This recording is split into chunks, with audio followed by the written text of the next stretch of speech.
ಬೆಂಗಳೂರಿನ Rameswaram ಕೆಫೆಯಲ್ಲಿ ಸಂಭವಿಸಿದಂತಹ bomb blast ಪ್ರಕರಣಕ್ಕೆ twist ಮೇಲೆ ಟ್ವಿಸ್ಟ್ ಸಿಗ್ತಾ ಇದೆ. ಮತ್ತಷ್ಟು ಆಯಾಮಗಳಲ್ಲಿ ತನಿಖೆಯನ್ನ ಪೊಲೀಸರು ತೀವ್ರಗೊಳಿಸಿದ್ದಾರೆ. ಈ ಘಟನೆಯ ಹಿಂದೆ ಯಾರ ಕೈವಾಡ? ಐಸಿಸ್ ಮತ್ತು ಜಮಾತುಲ್ ಮುಜಾಹಿದ್ದೀನ್ ಮೇಲೆ ಅನುಮಾನ ಮೂಡ್ತಾ ಇದೆ. ಹಲವು ಆಯಾಮಗಳಲ್ಲಿ ತನಿಖೆಯನ್ನ ತೀವ್ರಗೊಳಿಸಿದ್ದಾರೆ ಪೊಲೀಸರು. ಜಮಾತುಲ್ ಮುಜಾಹಿದ್ದೀನ್ ಮತ್ತು ಐಸಿಸ್ ಮೇಲೆ ಅನುಮಾನ ಮೂಡ್ತಾ ಇದ್ದು, ಶಿವಮೊಗ್ಗ ಮತ್ತು ಮಂಗಳೂರು ಬಾಂಬ್ ಬ್ಲಾಸ್ಟ್ ಕೇಸ್ನಲ್ಲಿ ಐಸಿಸ್ ನಂಟೇನ್ ವ್ಯಕ್ತ ಆಯಿತು. ಇತ್ತೀಚೆಗೆ ಹೆಬ್ಬಾಳ್ ಠಾಣಾ ವ್ಯಾಪ್ತಿಯಲ್ಲಿ ಗ್ರೆನೇಡ್ ಪತ್ತೆ ಮಾಡಿತ್ತು ಸಿಸಿಬಿ. ದೊಡ್ಡ ಮಟ್ಟದ ದುಷ್ಕೃತ್ಯಕ್ಕೆ ಸಂಚು ಮಾಡಿದಂತಹ ಗ್ಯಾಂಗ್ ಅನ್ನ ಅರೆಸ್ಟ್ ಮಾಡಲಾಗಿತ್ತು. ಆ ಗ್ಯಾಂಗೂ ಕೂಡ ಜಮಾತುಲ್ ಮುಜಾಹಿದ್ದೀನ್ ಸಂಘಟನೆಗೆ ನಂಟಿತ್ತು. ಅದೇ ಕಾರಣಕ್ಕೆ ಹಿಂದೆ ತನಿಖೆ ನಡೆಸಿದ್ದ ಅಧಿಕಾರಿಗಳಿಗೆ ಈಗ ಮತ್ತೆ ತನಿಖೆಯ ಹೊಣೆ ಕೊಡಲಾಗಿದೆ. ಹಳೆ ಕೇಸ್ಗಳ ಮಾಹಿತಿಯನ್ನ ತನಿಖಾಧಿಕಾರಿಗಳು ತೆರೆದಿಟ್ಟಿದ್ದಾರೆ. ಶಿವಮೊಗ್ಗ ಪ್ರಕರಣದ ತನಿಖೆ ನಡೆಸಿದ್ರು ಡಿಸಿಪಿ ಲಕ್ಷ್ಮೀ ಪ್ರಸಾದ್. ಹೆಬ್ಬಾಳ ಪ್ರಕರಣದಲ್ಲಿ ಡಿಸಿಪಿ ಶ್ರೀನಿವಾಸ್ ಗೌಡ, ಎಸಿಪಿ ನವೀನ್ ಕುಲಕರ್ಣಿ ತನಿಖೆ ನಡೆಸಿದ್ರು. ಸದ್ಯಕ್ಕೆ ಐಸಿಸ್ ಮತ್ತು ಜಮಾತುಲ್ ಮುಜಾಹಿದ್ದೀನ್ ಕೈವಾಡದ ಶಂಕೆ ವ್ಯಕ್ತವಾಗ್ತಾ ಇದೆ.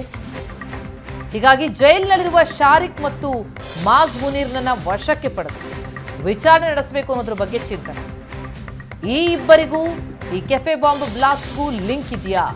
ಈ ಬಗ್ಗೆ ಕೂಡ ಈಗ ತನಿಖೆಗೆ ಪೊಲೀಸರು ಮುಂದಾಗ್ತಾ ಇದ್ದಾರೆ. ಈ ಬಗ್ಗೆ ಇನ್ನಷ್ಟು ಡೀಟೇಲ್ಸ್ ಕೊಡ್ತಾರೆ ನಮ್ಮ ಪ್ರತಿನಿಧಿ ರಮೇಶ್ ಈಗ ಸಂಪರ್ಕದಲ್ಲಿದ್ದಾರೆ. ರಮೇಶ್, ರಾಮೇಶ್ವರಂ ಕೆಫೆ ಬಾಂಬ್ ಕೇಸ್ಗೆ ಟ್ವಿಸ್ಟ್ ಮೇಲೆ ಟ್ವಿಸ್ಟ್ ಸಿಗ್ತಾ ಇದೆ. ಬಹಳಷ್ಟು ಆಯಾಮಗಳು ಕಂಡು ಬರ್ತಾ ಇದೆ. ಈ ಶಿವಮೊಗ್ಗ ಮಂಗಳೂರಲ್ಲಾದಂತಹ ಪ್ರಕರಣದ ಆರೋಪಿಗಳಿಗೂ ಈ ಒಂದು ಪ್ರಕರಣಕ್ಕೂ ಏನ್ ಲಿಂಕ್ ಕಂಡು ಬರ್ತಾ ಇದೆ? ಇಬ್ಬರ ಹಿಂದೆ ಇರುವಂತಹ ಕೈವಾಡ ಹೊಂದಿರುವಂಥದ್ದು ಸಂಸ್ಥೆ ಒಂದೇ ಅಂತಲ್ಲ, ಆ ಅರ್ಥದ್ದೇನಾದ್ರೂ ಗುಮಾನಿಗಳು ಬರ್ತಾ ಇದೆಯಾ? ಏನೇನು ಅಪ್ಡೇಟ್ಸ್ಗಳು ಲಭ್ಯ ಆಗ್ತಾ ಇದೆ ಸದ್ಯಕ್ಕೆ? ಪ್ರತಿಮಾ, ರಾಮೇಶ್ವರಂ ಕೆಫೆ ಏನು ಬಾಂಬ್ ಬ್ಲಾಸ್ಟ್ ಪ್ರಕರಣಕ್ಕೆ ಸಂಬಂಧಪಟ್ಟಂತೆ ಪೊಲೀಸರು ತೀರಾ ತಲೆ ಕೆಡಿಸ್ಕೊಂಡು ತನಿಖೆಯನ್ನು ಮಾಡ್ತಾ ಇರುವಂಥದ್ದು. ಅಂದರೆ ಆತ ಬಾಂಬ್ ಇಟ್ಟೋದಂಥ ವ್ಯಕ್ತಿ CCTVಯಲ್ಲಿ ಪತ್ತೆ ಆದರೂ ಕೂಡ ಆತನ ಮುಖಚರ್ಯೆಯನ್ನು ಕಂಡುಹಿಡಲಿಕ್ಕೆ ಸಾಧ್ಯ ಆಗ್ತಾ ಇಲ್ಲ. ಯಾಕೆಂದರೆ ಆತ ಟೋಪಿಯನ್ನು ಹಾಕ್ಕೊಂಡಿದ್ದ, ಮಾಸ್ಕನ್ನು ಹಾಕ್ಕೊಂಡಿದ್ದ, ಮತ್ತು ಸಂಪೂರ್ಣವಾದಂಥ ಮುಖಚರ್ಯೆ ಕಾಣದ ರೀತಿ ಆತ ಹೋಟೆಲಿಂದ ಹೊರಗಡೆ ಹೋಗಿದ್ದಾನೆ. ಹಾಗಾಗಿ ಈ ಒಂದು ಕೃತ್ಯದ ಹಿಂದೆ ಕೆಲವೊಂದಷ್ಟು ಉಗ್ರ ಸಂಘಟನೆಗಳ ಕೈವಾಡಗಳು ಇದೆ ಅನ್ನುವಂಥ ಒಂದಷ್ಟು ಅನುಮಾನಕ್ಕೆ ಬಂದಿರುವಂಥದ್ದು. ಅದರಲ್ಲೂ ವಿಶೇಷವಾಗಿ ಐಸಿಸ್ ನಂಟಿನ ಬಗ್ಗೆ ಪೊಲೀಸರಿಗೆ ತೀರಾ ಅನುಮಾನಗಳಿರುವಂತಹದ್ದು. ಆ ನಿಟ್ಟಿನಲ್ಲಿ ಹಿಂದೆ ಶಿವಮೊಗ್ಗ ಮತ್ತೆ ಮಂಗಳೂರಿನಲ್ಲಿ ಏನು ಕುಕ್ಕರ್ ಬ್ಲಾಸ್ಟ್ ಆಯಿತು, ಮತ್ತೆ ಶಿವಮೊಗ್ಗದಲ್ಲಿ ತುಂಗಾ ತೀರದಲ್ಲಿ ಟ್ರಯಲ್ ಬ್ಲಾಸ್ಟ್ ಅನ್ನು ಮಾಡಲಾಗಿತ್ತು. ಅಲ್ಲಿ ಬಳಕೆ ಮಾಡಿದಂಥ ಬಾಂಬುಗಳಿಗೂ ರಾಮೇಶ್ವರಂ ಕೆಫೆಯಲ್ಲಿ ಬ್ಲಾಸ್ಟ್ ಆಗಿರುವಂಥ ಬಾಂಬಿಗೂ ಒಂದಷ್ಟು ಸಿಮಿಲಾರಿಟಿಗಳಿದೆ. ಟೈಮರ್ಗಳನ್ನು ಬಳಕೆ ಮಾಡಿಕೊಳ್ಳಲಾಗಿತ್ತು. ಶಾರೀರಿಕ ಕುಕ್ಕರ್ನಲ್ಲಿ ಬಾಂಬನ್ನು ತೆಗೆದುಕೊಂಡಾಗ ಟೈಮರ್ನ ಇಟ್ಕೊಂಡಿದ್ದ, ಆದರೆ ಬೈ ಮಿಸ್ ಫೈರ್ ಆಗಿ ಅದು ಮೊದಲೇ ಬ್ಲಾಸ್ಟ್ ಆಗಿತ್ತು. ಮತ್ತೆ ತುಂಗಾ ತೀರದಲ್ಲಿ ಕೂಡ ಟೈಮರ್ನ ಇಟ್ಟು ಬ್ಲಾಸ್ಟ್ ಮಾಡಲಾಗಿತ್ತು ಅನ್ನುವಂಥದ್ದು. ಅದೇ ರೀತಿ ಇಲ್ಲಿ ಟೈಮರ್ನ ಬಳಕೆ ಮಾಡೋದ್ರಿಂದ ಐಸಿಸ್ ಜೊತೆಗಿನ ನಂಟು ಇದೆ ಅನ್ನುವಂಥ ಒಂದಷ್ಟು ಬಲವಾದಂಥ ನಂಬಿಕೆಯ ಮೇಲೆ ತನಿಖೆಯನ್ನು ಮಾಡ್ತಾ ಇರುವಂಥದ್ದು. ಮತ್ತು ಅದಕ್ಕೆ ಆ ಒಂದು ಪ್ರಕರಣಗಳನ್ನು ತನಿಖೆ ಮಾಡಿದಂಥ ತನಿಖಾಧಿಕಾರಿಗಳ ಸಹಾಯದಿಂದ ಮತ್ತು ಆ ಒಂದು ಅಧಿಕಾರಿಗಳನ್ನ ಈ ಟೀಮ್ಗಳಲ್ಲಿ ಸೇರ್ಪಡೆ ಮಾಡಿಕೊಳ್ಳುವ ಮೂಲಕ ಅವರ ಅನುಭವವನ್ನು ಇಲ್ಲಿ ಬಳಕೆ ಮಾಡಿಕೊಂಡು ತನಿಖೆಯನ್ನು ಮಾಡಲಿಕ್ಕೆ ಮುಂದಾಗಿರುವಂಥದ್ದು. ಮತ್ತೊಂದು ಪ್ರಮುಖವಾಗಿ ಕೆಲ ತಿಂಗಳ ಹಿಂದಷ್ಟೇ ಬೆಂಗಳೂರಿನ ಹೆಬ್ಬಾಳ ಠಾಣಾ ವ್ಯಾಪ್ತಿಯ ಕೆಂಪಾಪುರದಲ್ಲಿ ಕೆಲವು ಅನುಮಾನಿತರನ್ನ CCB ಅಧಿಕಾರಿಗಳು ಅರೆಸ್ಟ್ ಮಾಡ್ತಾರೆ. ಅವರ ಜೊತೆಗೆ JM ಅಂದರೆ ಜಮಾತ್ ಉಲ್ ಮುಜಾಹಿದ್ದೀನ್ ಸಂಘಟನೆಯ ನಂಟನ್ನ ಹೊಂದಿದಂಥವರು ಅವ್ರನ್ನ ಮನೆಗಳ ಮೇಲೆ ಅಂದರೆ ಮೀಟಿಂಗನ್ನು ಮಾಡಿ ದುಷ್ಕೃತ್ಯವನ್ನು ಮಾಡಲಿಕ್ಕೆ ಒಂದಷ್ಟು ಮೀಟಿಂಗ್ಗಳು ಮಾಡುವಂಥ ಸಂದರ್ಭದಲ್ಲಿ CCB ಅಧಿಕಾರಿಗಳು ದಾಳಿಯನ್ನು ನಡೆಸಿ ಅವ್ರನ್ನ ವಶಕ್ಕೆ ಪಡಿತಾರೆ. ಅದಾದ ನಂತರ ಅವರ ಮನೆಗಳಲ್ಲಿ ಸರ್ಚ್ ಮಾಡುವ ಸಂದರ್ಭದಲ್ಲಿ ಜೀವಂತ ಗ್ರೆನೇಡ್ಗಳು ಕೂಡ ಸಿಕ್ಕಿದ್ವು. ಅಂದರೆ ಆ ಒಂದು ಗ್ರೆನೇಡನ್ನು ಬಳಕೆ ಮಾಡಿಕೊಂಡು ಬೆಂಗಳೂರಿನ ಕೆಲವೊಂದಷ್ಟು ಸೂಕ್ಷ್ಮ ಪ್ರದೇಶಗಳಲ್ಲಿ, ಹೆಚ್ಚು ಜನರು ಸೇರುವಂಥ ಪ್ರದೇಶಗಳಲ್ಲಿ ಬಾಂಬ್ಗಳನ್ನು ಬ್ಲಾಸ್ಟ್ ಮಾಡಲಿಕ್ಕೆ ಅವರು ಪ್ಲಾನ್ ಅನ್ನು ಮಾಡ್ಕೊಂಡಿದ್ರು. ಹಾಗಾಗಿ ಎಲ್ಲ ಒಂದು ಕಡೆ JM ಸಂಘಟನೆಯ ಕಾರ್ಯಕರ್ತರು ಅಥವಾ ಅದರಲ್ಲಿ ಗುರುತಿಸಿಕೊಂಡಂತಹ ಶಂಕಿತ ಉಗ್ರರೇ ಅದರ ಒಂದು ಕೃತ್ಯವನ್ನು ಮಾಡಿದ್ದಾರೆ.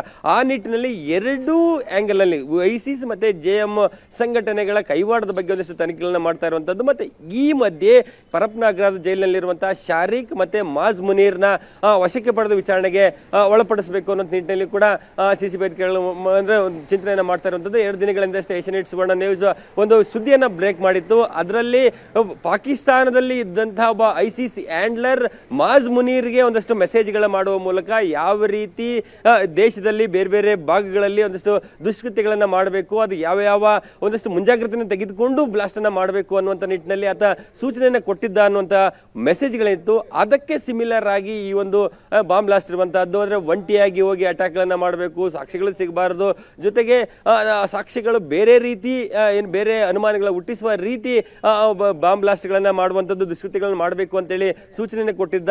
ಆ ಒಂದು ಪ್ರೊಟೆಕ್ಟ್ ಟೆಕ್ಸ್ಟ್ ಅನ್ನುವಂಥ ಒಂದು ಆ್ಯಪ್ ಮೂಲಕ ಮಾಜ್ ಮುನೀರ್ಗೆ ಏನು ಮಾಹಿತಿಯನ್ನು ಕೊಟ್ಟಿದ್ದ, ಅದೇ ರೀತಿಯಾಗಿ ಈ ಒಂದು ಕೃತ್ಯ ಕೂಡ ಇರುವಂತ ಒಂದು ಹಿನ್ನೆಲೆಯಲ್ಲಿ ಮಾಜ್ ಮುನೀರ್ನ ವಿಚಾರಣೆಗೆ ಒಳಪಡಿಸಿದ್ದೇ ಆದಲ್ಲಿ ಈ ಒಂದು ಪ್ರಕರಣಕ್ಕೆ ಒಂದು ಮೇಜರ್ ಕ್ಲೂ ಸಿಗಬಹುದು ಅನ್ನುವಂಥ ನಿಟ್ಟಿನಲ್ಲಿ ಕೂಡ ಪೊಲೀಸರು ಚಿಂತನೆಯನ್ನು ಮಾಡ್ತಿರುವಂತಹದ್ದು. ನಾಳೆ ಅಥವಾ ನಾಡಿದ್ರಲ್ಲಿ ಕೋರ್ಟ್ ಮೂಲಕ ಅನುಮತಿಯನ್ನು ಪಡೆದು ಮಾಜ್ ಮುನೀರ್ ಮತ್ತೆ ಶಾರಿಕ್ನ ವಶಕ್ಕೆ ಪಡೆದು ವಿಚಾರಣೆಯನ್ನು ಮಾಡಲಿಕ್ಕೆ ಮುಂದಾಗಿರುವಂತದ್ದು. ಜೊತೆಗೆ ಈ ಹಿಂದೆ NIA ಯಲ್ಲಿ ಕೆಲಸ ಮಾಡಿದಂತ ಅಧಿಕಾರಿಗಳು ಏನು ಬೆಂಗಳೂರಿನಲ್ಲಿ ಕೆಲಸ ಮಾಡ್ತಾರೆ ಅವ್ರನ್ನು ಕೂಡ ಈ ತಂಡದಲ್ಲಿ ಸೇರ್ಕೊಂಡು ಎಲ್ಲ ಅನುಭವಗಳನ್ನ ಇಟ್ಟುಕೊಂಡು ಇಂದಿನ ಕೇಸ್ಗಳ ಒಂದಷ್ಟು ರೆಫರೆನ್ಸ್ ಇಟ್ಟುಕೊಂಡು ತನಿಖೆಯನ್ನು ಮಾಡಲಿಕ್ಕೆ ಮುಂದಾಗಿದ್ದಾರೆ. ಅದರಲ್ಲಿ ISIS ಮತ್ತೆ JM ಸಂಘಟನೆಯ ಮೇಲೆ ಹೆಚ್ಚು ಅನುಮಾನ ಸದ್ಯಕ್ಕೆ ಕಂಡು ಬರ್ತಾ ಇದೆ ಪೊಲೀಸರಿಗೆ. ಪ್ರತಿಮಾ,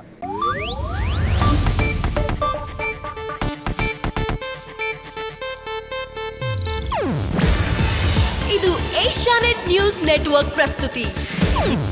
ನೀವು ನೋಡ್ತಿದ್ದೀರಾ ಏಷ್ಯಾನೆಟ್ ಸುವರ್ಣ ನ್ಯೂಸ್.